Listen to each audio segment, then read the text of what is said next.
Good evening student. हमने अपना अध्याय शुरू किया था। अध्याय है संसाधन और विकास। उसके अंदर हमने अपने इस अध्याय से 6 महत्वपूर्ण बिंदुओं का अध्ययन किया था। और आज जो हम अध्ययन करेंगे वो पॉइंट 7 है। ये है संसाधनों के नियोजन का लाभ। जब देखो, नियोजन का मतलब होता प्लानिंग। यदि हम किसी भी चीज़ का, चाहे वो संसाधन है या कोई भी वस्तु है, तो यदि हम उसका प्लानिंग के साथ प्रयोग करते हैं तो उससे लाभ तो होता ही।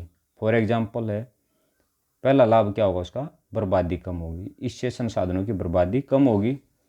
सेकंड जो पॉइंट इसका होगा, पर्यावरण प्रदूषण मुक्त रहता है। दूसरा होगा पर्यावरण प्रदूषण नहीं होगा और भविष्य की आवश्यकताओं का भी ध्यान रखा जाता है। तो इसकी 3 प्रमुख लाभ हो गए। इसके बाद है संरक्षण का अर्थ। संरक्षण का मतलब होता है, संरक्षण का अर्थ है किसी भी संसाधन को नष्ट होने से बचाना संरक्षण कहलाता है। या मानव द्वारा संसाधनों के प्रबंधन को संरक्षण कहते हैं, यानी रख रखाव या प्रयोग, यानी वैज्ञानिक ढंग से प्रयोग को ही संरक्षण कहते हैं।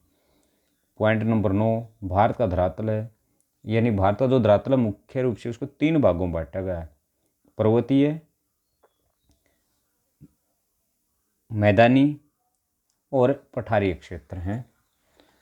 तो इसमें सबसे भारत के धरातल का 43% यानी 43% भाग मैदानी है। कितना भाग मैदानी है? 43% भाग मैदानी है।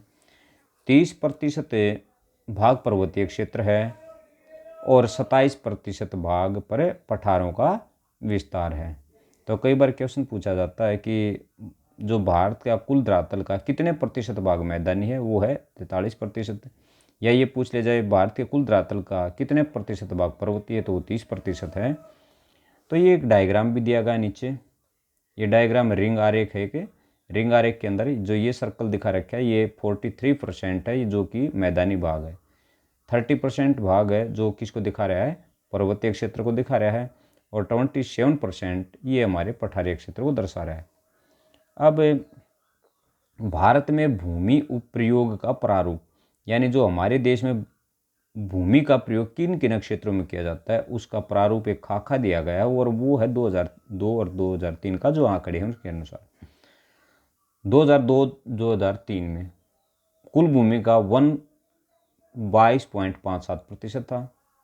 बंजर तथा कृषि अयोग्य भूमि, यानी जो बंजर भूमि है जिसके ऊपर कृषि नहीं की जा सकती, वो था 6.29%।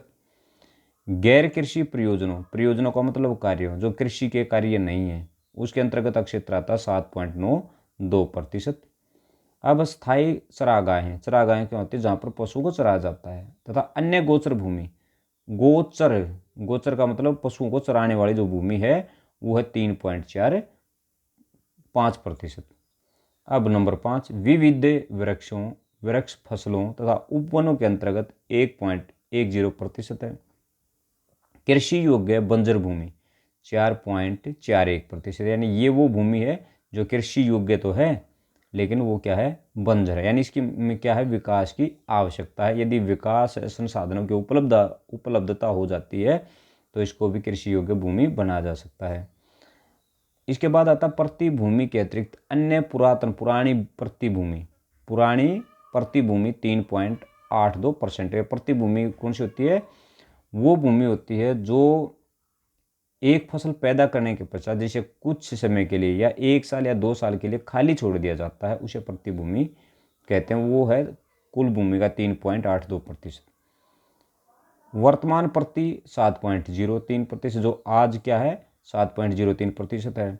शुद्ध बोया गया क्षेत्र है वो 43.41%, जिसके ऊपर वो क्षेत्र जहाँ पर साल में 2 या 2 से अधिक फसलें बोई जाती है, वो कुल कितना है? प्रतिशत भाग है 43.41%। यानी यहाँ पर संसाधन, उपजाऊ मिट्टी है, सिंचाई की सुविधाएं हैं, बिजली के ट्यूबवेल लगाए गए हैं।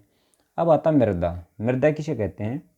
पृथ्वी की भू प्रॉपर्टी, भू माने भूमि की, प्रॉपर्टी माने परत की सबसे ऊपरी परत, यानी भूमि की जो सबसे ऊपरी परत है, जो विखंडित शैल चूर्णों से बने। जो विखंडित शैल चूर्ण कौन से होते हैं? जो शैलों के, चट्टानों के टूटने से जो चूर्ण बनता है उससे बनी है और पौधों के लिए उपयोगी हैं को मिट्टी या मृदा कहते हैं।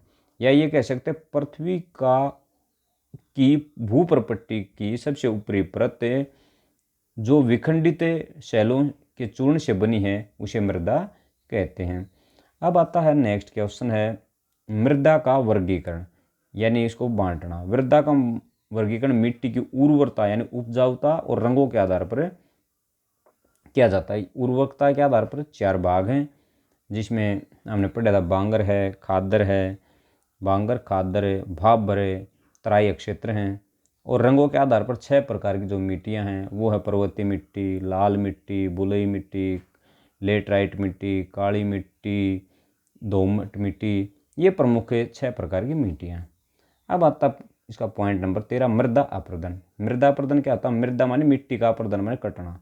वो किसी भी माध्यम से होता है, पवन के द्वारा या जल के द्वारा, यानी प्राकृतिक कार्य, या ये कह सकते हैं कि मिट्टी भूमि की ऊपरी परत का पवन या जल के द्वारा उड़कर या बहकर एक स्थान से दूसरे स्थान पर जाना मृदा अपर्दन कहलाता है। इसके बाद है मृदा अपर्दन के कारण क्या है। मृदा अपर्दन के कारण क्या है? पहला कारण है वनों की कटाई, फिर है अत्यधिक चराई, पहाड़ी ढलानों पर ढाल की ओर खेत जोतना, अत्यधिक वर्षा। तो इनके बारे में जो विस्तृत अध्ययन है क्वेश्चन के अंदर भी आएगा। ये क्वेश्चन भी इम्पोर्टेंट क्वेश्चन है कि मृदा अपर्दन क्या है, इसके क्या कारण हैं, मृदा अपर्दन को रोकने के क्या उपाय करने चाहिए। बहुत ही इंपॉर्टेंट क्वेश्चन इस लेसन से। तो इस क्वेश्चन को हम बाद में और सबसे पहले ही जब हम इसके निबंध में क्वेश्चन स्टार्ट करेंगे नेक्स्ट वीडियो में, सबसे पहले इसी क्वेश्चन को करेंगे। तो आज के लिए अपना होमवर्क इतना ही है। आशा है कि आप अपना कार्य अच्छी तरह से कर रहे होंगे। धन्यवाद।